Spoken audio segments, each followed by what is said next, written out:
Judy Zelina. This is the Millcreek Government Channel. Over the 40-year history of GECAC, Area Agency on Aging, programming has continued to focus on the key mandates of the Older Americans Act. Specifically, programs are designed to respond to the needs of these seniors who remain active and involved in their community, are cared for in their homes where they are comfortable and secure, require placement eligibility, or require protection and advocacy. Our focus today will be on programs designed for those seniors who remain active and involved in their community. We have three representatives from GECAC joining us on the program today. We have Kyle Hagstrom, the Director of Retired Senior Volunteer Programs, Alan Dunphy, the Case Manager for Senior Community Service Employment Programs, and Betty Mitchell, who is the Director of the Foster Grandparent Program. Joining me right here, we have Kyle Hagstrom. Kyle, thank you so much for joining us. Thank you very much for the opportunity. I love the fact that we're going to be actually talking about three different programs focused on seniors and, you know, a senior whose interest may not be with a volunteer, but someplace else, right? Yes. The Retired and Senior Volunteer Program tries, in all honesty, to provide an opportunity for seniors because, plain and simple, when a senior, oftentimes it can be put aside and feel isolated, and that is one of the major functions, major focuses of the Retired Senior Volunteer Program, is to avoid social isolation. And studies have shown that volunteering is, in fact, a health benefit to the volunteers. I think it would be so easy as you get older to just, all of a sudden it becomes comfortable to stay at home. And that's, you're right, then you lose that social interaction. Right. I always tell people when a social worker retires, the person generally was in that field because, number one, because they cared about the person. Correct. When a person retires, doesn't necessarily mean that the caring for the person has stopped. And so what the Retired and Senior Volunteer Program would hope to do is to offer an outlet so that caring continues, and the benefits are for the individual, but ultimately the benefits come right back to the community in the service they provide. Oh, they sure do. Now, to be a volunteer, what would be the requirements to become a volunteer? For the Retired and Senior Volunteer Program, the individual must be 55 or older. Okay. And really, that's the major thing. There are no residency requirements.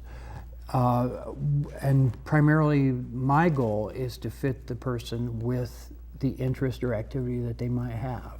How do you match a volunteer to their assignment? Quite oftentimes there's a lot of detailed conversations with the individual. Well, what do you like to do? Is there, and then I also look at the geographic location as to where they are, Okay. how far from the site that they would be, and if it's of interest to them. And then I also pursue and have conversations with the different sites in regards to placement of volunteers. Okay. Is there training involved? Usually the sites themselves where the individual will be volunteering may have their own protocol or their own standards or a program for the individual's training. Am I going to need any clearances? GECAC and the RSVP program will take care of any necessary clearances. Oh, okay. Oftentimes there are sites that we have that they will run the clearances themselves, which is beneficial to us as well. Okay. All right. Now, all right, what services are provided that I could volunteer? Like, what are some of the areas, Kyle? We have one of our major focuses is food and the food desserts in the community. We have volunteers that currently work through Second Harvest Food Bank. We have volunteers that work at Kearsarge Food Pantry and also the West Millcreek Food Pantry. Okay. Food, and then in addition to that, there's 7 local senior centers where a lot of our volunteers will put in time helping with congregate meals, and even more importantly is home delivered meals. Home delivered meals and the importance of a volunteer in home delivered meals goes above and beyond just nutrition. Mm-hmm. Okay. When we're talking about the home delivered meals driver, we're talking about a person that's there on the front lines, can notice and help in regards to elder justice, And again, the home delivered meals volunteer will also help in regards to helping that person in fighting social isolation. It's that one more face. Okay.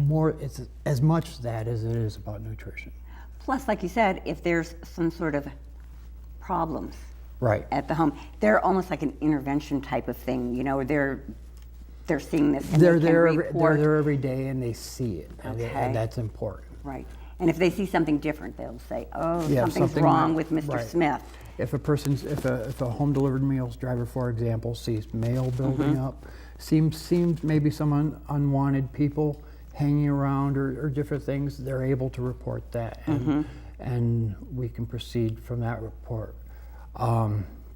But the home delivered meals driver, as a volunteer, the primary focus is to fight social isolation and provide nutrition. Okay. Now, where would I volunteer? Are there places right in the GECAC building, or is it different on-site locations? There are different locations throughout the county. Okay. We have, as I mentioned earlier, we have 7 senior centers where I currently have volunteers working at. There's sites ranging from Northeast, where we have volunteers that provide services through a thrift store. We have, and again, as far as Albion on the other Okay. side. Okay. At that senior center where people help with home delivered meals, congregate meals, there are also some various programs within the senior centers that our volunteers will help with. One, for example, they're just starting in the senior centers is the Arthritis Foundation kickoff, and helping people cope with arthritis and provide assistance in that respect. And our volunteers, I'm hoping that will be active in that respect. Kyle, just briefly again, what the benefits are from volunteering, and how can I find out more about becoming a volunteer? First of all, to find out more about becoming a volunteer, please feel free to contact me, 814-459-4581, extension 457. And I'll be glad to assist the person through the walkthrough of the application and the steps in finding the proper placement. Benefits include, in addition to the person's health benefits that have been documented, there is a small stipend for gas that we allow for each individual. Okay. As well as that, there's also some supplemental insurance coverage Okay. for the individual in the event of an accident, in the event of a problem. So the benefits are for the community are above and beyond what's visible. Well, what I like, Kyle, is that it sounds like there's something for everyone. If someone wants to volunteer, you're certainly going to find a place for them, I'm won't going to you? work hard to find the proper place for that person. The individual, based on the individual's desires and interests and abilities. Okay. Kyle, thank you so much for joining us on the show. And again, viewers, if you're interested in volunteering, please give Kyle a call. Like I said, he's going to find a place for you. Thank you, Kyle. Thank you very much. We're here with the director of the Foster Grandparent Program, Benny Mitchell. Benny, thank you so much for joining us on the program. I want to hear all about the Foster Grandparent Program because I love kids. So this excites me. Well, good. Well, Judy, the Foster Grandparent Program is designed to seniors to mentor and tutor children in a classroom environment, providing some one-on-one attention, whether that be trying to get the student to calm down when they first come to class. Sometimes we work with small children, Okay. first time in school, so they had to get them to settle down. But just providing some one-on-one mentoring, tutoring, some love and support in the classroom environment. Who is eligible to become a volunteer, Benny? Well, you need to be age 55 or older. So Okay. any senior age 55 or older who loves working with children, first of all. Second of all, you have to enjoy working with children. Anyone who, that's the only criteria, age 55 or older, love working with children. There is an income requirement for all the individuals. It's 200% of the federal poverty guideline. But those are the main things that the main requirements. Okay. We were talking earlier, and you mentioned federal stipend. Can you tell us about that? Yes, that's why there's an income criteria for the program. Okay. Because the federal stipend is designed to prevent the volunteer from having to incur any out-of-pocket costs for volunteering. Okay. So each participant receives a stipend. It's not a lot of money. It's $2.65 an hour, but they don't take any taxes out, and the money isn't counted as income. So if someone was receiving any kind of federal, state, or local program assistance, it won't disqualify them from that program. Oh, well, that's good to know. Mhm. Right. Okay. Because the money isn't actual a wage. It's a stipend. It's below the minimum wage. That's what makes the difference. Right. Okay. So they can't count that money as income. So a lot of people find it attractive to be able to serve and give back, work with kids, Right. make a few dollars for themselves, and not lose any benefits. Exactly. That is nice. Now, what are the requirements to become a grandparent? Well, you have to, working with kids, it's one-on-one in a classroom environment. Each volunteer works between 15 to 40 hours a week. It really depends on how much time you want to contribute. Some folks do the minimum 15. Some folks work about 35 hours a week at school, so Okay. they really enjoy it. And it depends on the site you're placed at. All right. There's not a placement for all sites for that many hours, but there are some sites who are open that long Okay. and could benefit from having a volunteer that many hours a week. But most of them are between 15, 20 hours. It really depends on the individual and how much they want to participate. And each volunteer is matched up with 3 to 5 children All right. in their classroom. Okay. Where the teacher has identified that could use some extra, attention, support, and they work with those kids throughout the year. And we determine how much of an impact we've had with those children for the beginning of the school year to the end of the school year. Okay. So that's how we kind of show how we've helped. Okay. those kids. And is this in the city school district? Not right now. We're working to try to do that. Okay. But right now we're just in. There's some local schools that we have, some charter schools. All right. There's some daycare centers Okay. that we work with. So they work with those schools. Okay. So we're looking to expand. Oh, I would upon our love that. classroom. Yeah, So that's what yes, we're I looking do. to I hope they open that up. Now, what are the ages of the children that I'd be working with?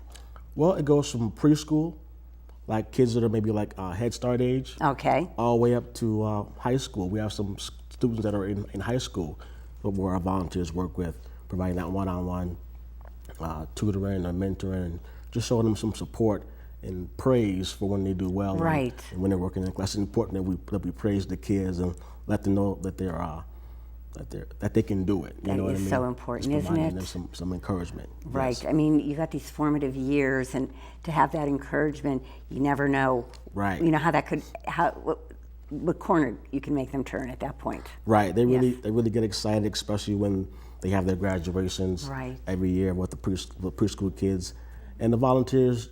They always are at the graduations, with them, and they really kind of look for them in the crowd. You know what I mean? Right. So that's my teacher out there. You look for them, so they really get excited when they see the volunteer at their graduation ceremony, and the volunteers really enjoy being there for them. Oh, So I can imagine. It's a great opportunity. Now, Benny, is there going to be training involved? Yes, what we do is each person will go through a 20-hour pre-service orientation All right. that I provide at the main office. It's usually about 5 days a week, 4 hours Okay. for each training, where we teach them everything they need to know. So they don't need any formal educational background. You don't need to be a retired teacher. Mm-hmm. You don't have to have any bachelor's degree or anything like that. Just basically your love, your attention, your support, and we train you on everything you need to know before you go into the classroom. Okay. How do you place them at the different locations? What we do is we try to find something that they like to do, first of all, Okay. at the age range they want to work with, and something that's maybe close to where they live. Okay, we do try to do that strategically if they live in a certain area. However, we do offer mileage reimbursements if you drive your own vehicle to and from. Right. Each volunteer receives sick time throughout the year. They get vacation time. They get personal holidays, things like that. So they get all those benefits as well. And also the excess liability insurance if they were driving to and from and got into an accident or had an accident at their site. Right. Okay. We provide them with that excess liability insurance as well to help them offset any kind of cost that they may incur. How are the children brought into this program? In other words, how do you match you're a grandparent with a child, does a teacher come to you, a parent, and say, my child would really benefit from this program? Or how do you do that, Benny? What we do is we have MOUs or contracts with these sites, these organizations, and they identify children in their classroom who could benefit from having some extra attention. All right. And that's how we match the volunteer with those individuals, right? Now, Benny, if someone wants to get more information on the Foster Grandparent Program, how can they get a hold of you? Either you can just call me at the GECAC main office. It's 814-459-4581, and my extension is 462. And we're always looking for more volunteers, and we'll be having the next orientation probably right at the beginning of March, right before the new school year starts coming back. So we'll get some more folks signed up and trained and get them ready for the next school year. Thank you so much, Benny. I love this program. I'm glad you have this in place. Thank you. Thanks for having me, Judy. Alan Dunphy, he is the Case Manager, Senior Community Services Employment Program Manager. And Alan, tell us exactly what is the Senior Community Services Employment Program? Well, thanks for having me, Judy. The Senior Community Services Employment Program is a program that is administered by the state for individuals who have been unemployed for at least 6 months and who would like to re-enter the workforce, who are 55 years old or older. All right. And really what it's designed to do is a lot of the senior citizens that approach this program really haven't worked in a long time. And for them, their experience in seeking employment used to be knocking on doors and filling out applications. Okay. And that just isn't the way that it's done anymore. Right. And so for the folks that come to see us, a lot of them really have an enormous difficulty re-entering that workforce. And so this program is designed to serve them. Okay. Are there any requirements? Like if somebody comes to you, are there specific requirements that they have to meet before they get into this program? Yeah, there are requirements. You have to be financially eligible. That is one of the first eligibility requirements. The program is 125% of poverty, which is around an income of just a little bit more than $15,000 a year, whether that's Social Security, whether it's a pension, or any other types of income. So they do have to meet that criteria. However, there are other criteria in the program that are in relationship to eligibility that make it for folks that want to apply. They have to bring a lot of documentation. They have to prove their residency. They have to be members of, they have to live in Erie County. They can't live outside of Erie County. They have to have a proof of residency. They have to have, their Social Security information and things like that. Okay. Now, if I'm coming to you to enter into this program, am I going to be looking for full-time employment or part-time? No, it's only part-time employment. Okay. It's a minimum and maximum of 20 hours a week. Oh, okay. So they have to be able to work 20 hours a week, at least 20 hours a week. And that's all that it is. It can't be full-time. So the program's design really is, it's considered a training program. It's not a quote-unquote job.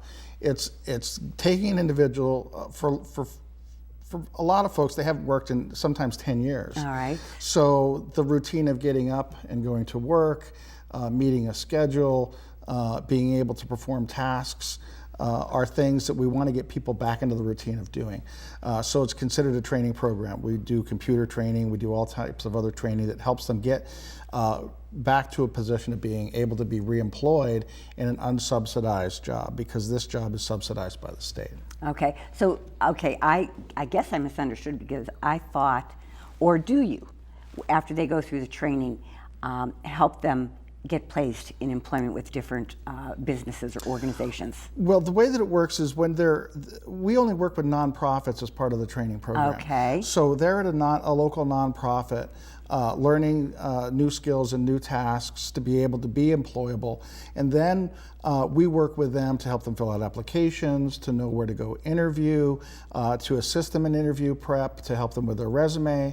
And we even talk to the employer who they may be interviewing with to try try to help support their employment. And then we follow up on their employment for some time, up to 3 quarters, 4 quarters. Okay, so you have somebody there that's going to help them write their resume. Right. Oh my gosh, that is wonderful. That's a bonus for anybody. And do interview prep. So, I mean, not only write their resume, but sit down and do mock interviews with them so that they can prepare for the next step in getting unsubsidized employment. Because that's the goal of the program, Right. is to move them from this program where they're training Okay. to regular employment. I think the interview prep is very important. Interviews have certainly changed through the years, job interviews. Absolutely. I mean, the questions they ask, these are things that years ago it was just basically, here's your qualifications, can you work the hours, that's it, you're hired. Whereas now they're a little bit more personal and in-depth, aren't they? Right, and for instance, we just did a program, just finished up a program that we did with all of the seniors who are currently involved, where we did soft skills. Because soft skills now are so much more important a lot of times than hard skills, because hard skills can be taught to an individual how to put something together, how to put something on a shelf. Right. But the soft skills about interaction with individuals, about the ability to network, the ability to communicate, those types of things often are more important to the workplace today than they've ever been.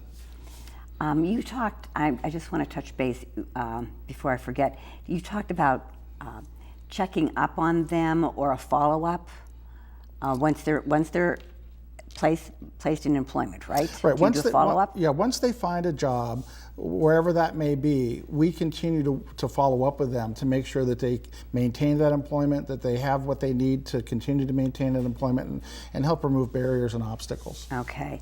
And now how would a person, all right, Ellen, how would a person start this process? If I feel I might be eligible, where do I start? What do I do? We're not located at GECAC, Maine. We are at 440 West 18th Street. They can either call me at 451-5620 to get an application to fill one out of their office, or call me and have me send them one. And once they fill out the application process, they go through an eligibility determination, and then they go through orientation, and then what we call what they're work ready, and then we can try to work to assign them to a host agency within the community. Okay. And how long does this whole process usually take on the average? From application to orientation, it can take about a month. Okay. You've probably seen a lot of success stories, haven't you? Oh yeah. Yeah. Tell me about. I love hearing about this. Is there anyone in particular that stands out? Yeah, we have folks that have come in who have not worked in a long time, and they get into the routine, and they're so. I'm thinking of one individual who has said to me continually, I wasn't getting out of bed in the morning. I didn't feel useful. They came into our program. They met a routine to where they were doing things, and then they had a job where they were employed, and they couldn't have been happier because they went from a position of being isolated at home to being able to feel like they could contribute again. And feeling just worthwhile. That feeling of being worthwhile. Right. This is a wonderful program. Ellen, thank you so much for joining us on the program, letting our viewers know about this. And if you have any questions, and if you're interested, think you might be eligible, or know somebody that might be eligible, give Ellen a call. Thank you. Thank you. We have learned about some wonderful senior programs through GECAC. If you have any questions, please give them a call. If you think you would fit into any program or know someone that does, they'd be very, very happy to hear from you. Thank you for watching the Millcreek Government Channel. Until next time, have a wonderful day.